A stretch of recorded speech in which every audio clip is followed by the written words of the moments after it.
ኮሚሽነር አምባሳደር ማህሙድ 4 ዓመት እንዴት ረጅም ነው? እንዴትስ አጭር ነው? የተከበራችሁ በመጀመሪያ እንደምን አደራችሁ? ረጅም ጉዞ ነው የሄድነው። ዛሬ በዚህ ሂደታችን ውስጥ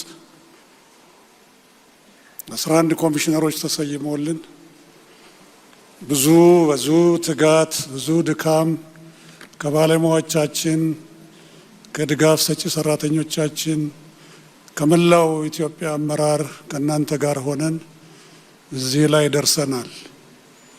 ወደ መጨረሻው ላይ 2 ትልልቅ ሰዎቻችንን አጥተናል።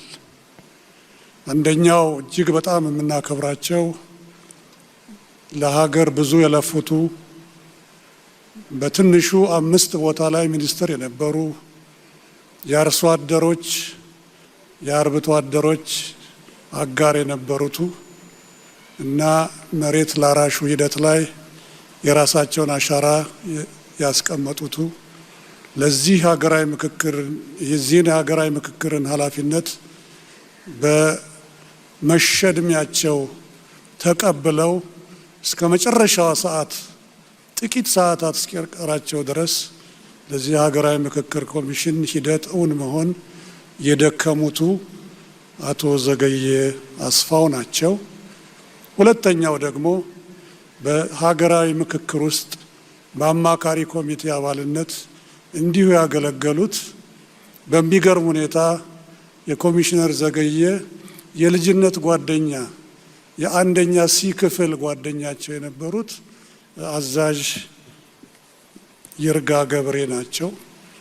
ስለዚህ በታላቅ ትህትና እነኚህን 2 ታላላቅ ሰዎች የሀገር ባለውለታዎች ኮሚሽነር ዘገየ የደከሙለትን ውርስ ያለነው ኮሚሽነሮች ተቀብለን እስከ መጨረሻው ድረስ ዳር ለማድረስ ተግተን የሚመኙትን የዛሬዋን ዕለት በመንፈስ ከኛ ጋር ይኖራሉ በሚል 2ቱንም በታላቅ ትህትና ለ1 ደቂቃ ብድግ ብለን እንድናስታውሳቸው በትህትና ጠይቃለሁ።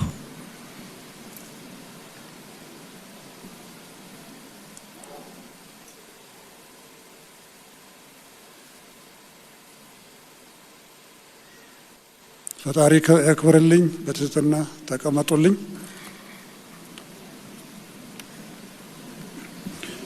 ክቡር ዶክተር አብይ አህመድ የኢትዮጵያ ፌዴራላዊ ዲሞክራሲያዊ መንግስት ጠቅላይ ሚኒስትር፣ የተከበሩ አቶ ታገሰ ጫፎ የኢትዮጵያ ፌዴራላዊ ዲሞክራሲያዊ ሪፐብሊክ የሕዝብ ተወካዮች ምክር ቤት አፈ ጉባኤ፣ የተከበሩ አቶ አገኘሁ ተሻገር የፌዴሬሽን ምክር ቤት አፈ ጉባኤ፣ ክቡር አቶ ቴዎድሮስ ምህረት የፌዴሪ ጠቅላይ ፍርድ ቤት ፕሬዝዳንት፣ ክቡር ዶክተር ሙላቱ ተሾመ የቀድሞ ፕሬዝዳንት፣ እጅግ የምናከብራችሁና የምንወዳችሁ የሃይማኖት አባቶች መሪዎቻችን፣ ክቡር ምክትል ጠቅላይ ሚኒስትር ተመስገን ጥሩነህ፣ ክቡራንና ክቡራት፣ ክቡር ፊልድ ማርሻል ብርሃኑ ጁላ፣ ክቡራንና ክቡራት ሚኒስትሮች፣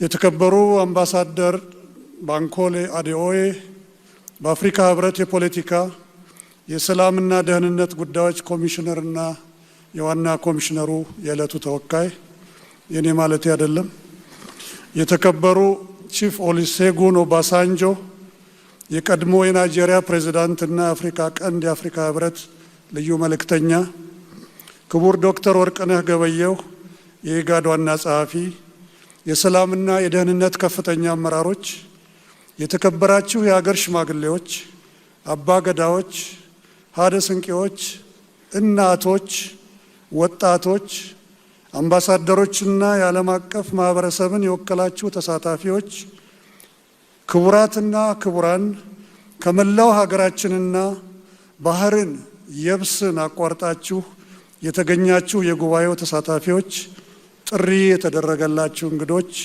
በመጀመሪያ እንኳን ለዚህ ታሪካዊና ትውልድ ተሻጋሪ ለሆነው የኢትዮጵያ ሀገራዊ ጉባኤ መክፈቻ መርሃ ግብር በሰላም አደረሳችሁ። እንኳን ወደ ኢትዮጵያ ሀገራዊ ምክክር ጉባኤ በደህና መጣችሁ። ክቡራትና ክቡራን፣ ዛሬ በዚህ አዳራሽ የተሰባሰብነው በታሪክ ምዕራፍ ላይ ስፍራን ለሚይዝ ታላቅ ጉዳይ ነው። ሕፃናቶቹም ታሪክን እንስራ ብለውናል። ይህ ጉባኤ የሀገራችንን የፖለቲካና የማህበራዊ ጉዞ አቅጣጫ የሚያቀና ለቀጣዩ ትውልድ ጠንካራና አስተማማኝ ሀገር ለመገንባት የሚያስችል አዲስ የታሪክ ምዕራፍ የሚከፍት ነው።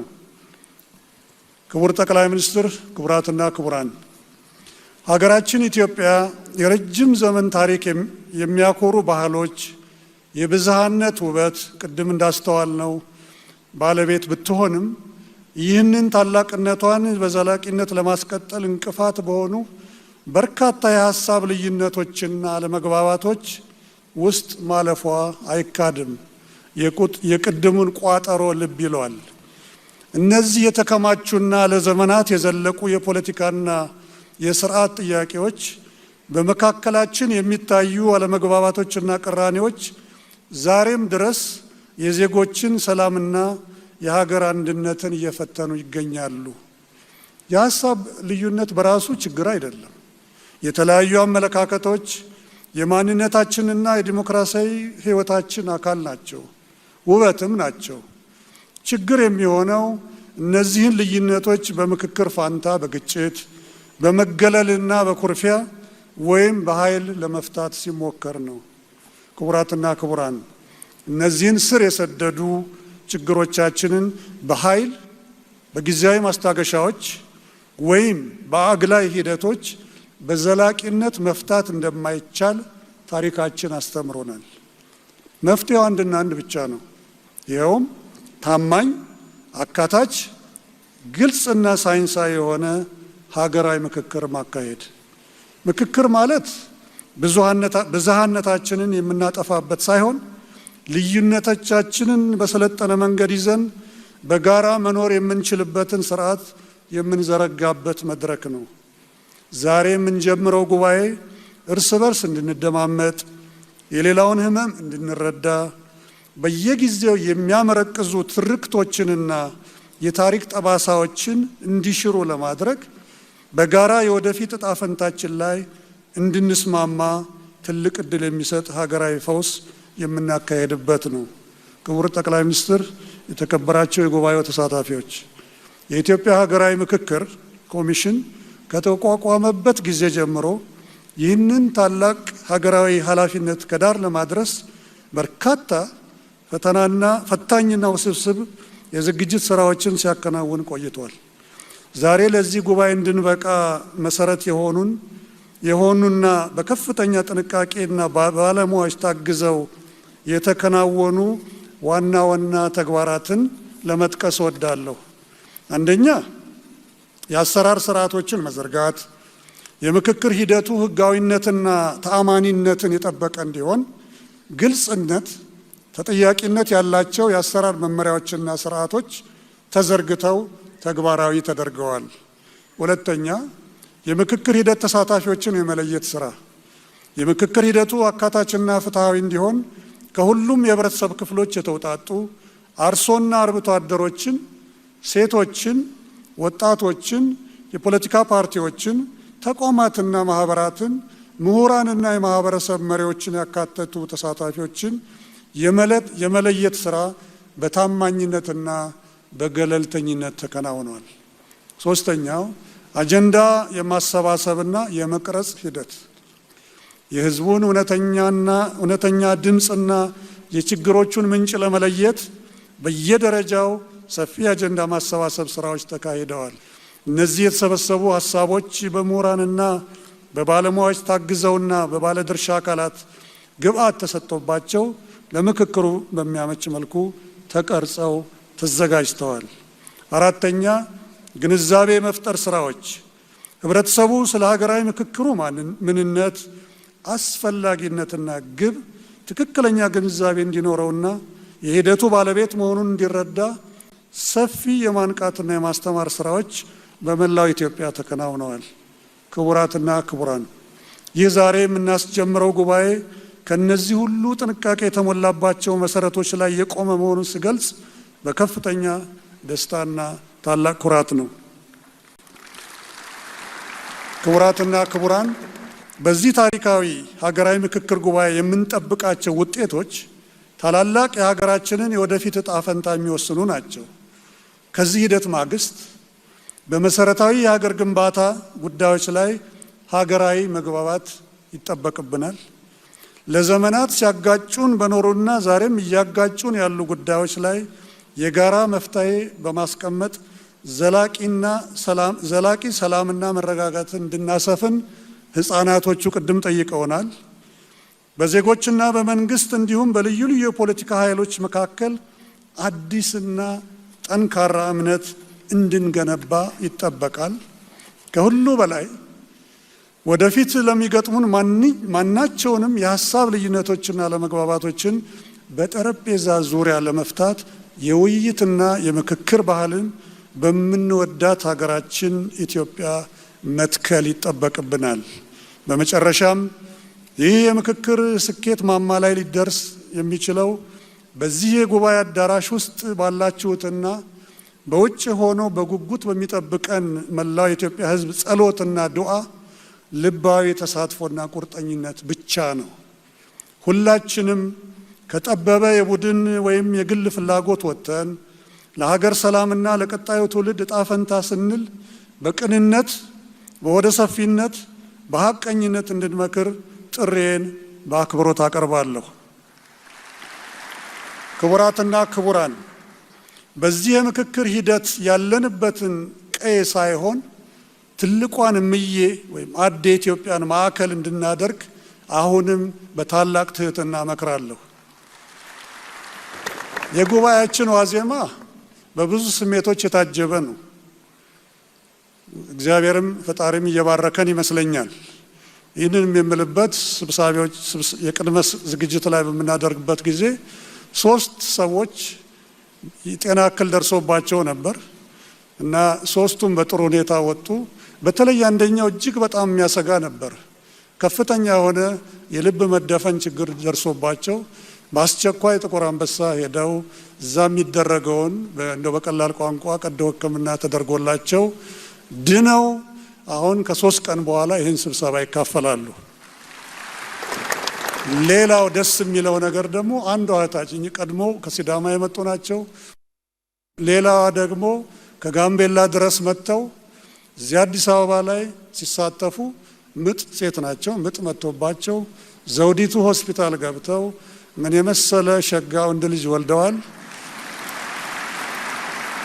እንግዲህ የከተማዋ ከንቲባ የአራስ ጥሪ ይጠበቅቦታል። እንኳን ደስ ያለን።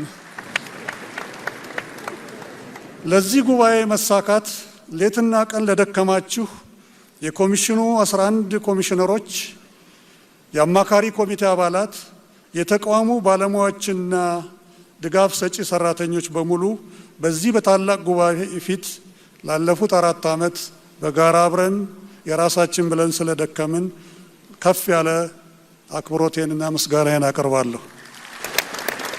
የምክክር ጉባኤ እንዲሳካ አስፈላጊውን ድጋፍና ትብብር ላደረጋችሁልን ለኢትዮጵያ ፌዴራል መንግስት፣ ለሁሉም የክልል መስተዳድሮች፣ ለአዲስ አበባና የድሬዳዋ ከተማ አስተዳደሮች፣ ለሃይማኖት፣ ለከፍተኛ የትምህርት እንዲሁም ለሲቪክ ማህበረሰብ ተቋማት፣ ለፖለቲካ ፓርቲዎች፣ ለሚዲያ ተባባሪዎቻችን፣ ለዳያስፖራ ኤጀንሲና በዛም ውስጥ ያላችሁ ተባባሪዎቻችን፣ ለተባበሩት መንግስታት የልማት ፕሮግራምና በዩኤንዲፒ አስተባባሪነት የቴክኒክና የፋይናንስ ድጋፍ ላደረጋችሁ ሀገራትና ተቋማት በኮሚሽኑ ምክር ቤትና በራሴ ስም ከፍተኛ ምስጋናዬን እያቀረብኩ ወደፊት የተሟላ ምስጋና ስብሰባችን እንደ ፈጣሪ ፈቃድ ስናገባድድ የምንዘክር ይሆናል።